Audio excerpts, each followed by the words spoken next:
नमस्कार बंधुरा देखो आज के आमी चिकेन रान्ना करब। एखाने आमी चिकेन निয়েছি, आलू पेঁয়াজ रसुन केटे मशलाटा बेटे निয়েছি। এখন আমি কড়াইটা বসিয়ে তেল দিয়ে দিলাম। তো আমার তেলটা গরম হয়ে গেছে। এখন আমি আলুগুলো দিয়ে দিলাম। নুন হলুদ দিয়ে আলুগুলো হালকা করে ভেজে নেব। এখন আমার আলুগুলো ভাজা হয়ে গেছে। এখন আলুগুলো নামিয়ে নেব। তো এখানে দেখো আমি কড়াইতে অল্প তেল দিয়ে দিলাম, জিরে ফোড়ন দিয়ে এখন আমি পেঁয়াজ কুচি দেব।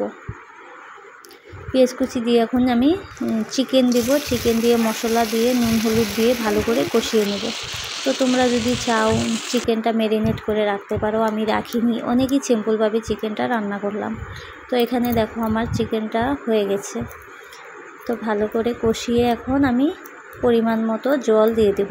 এখন আমি আলুগুলো দিয়ে চিকেনটা ফুটতে দেব। তো দেখো আমার চিকেনটা হয়ে গেছে।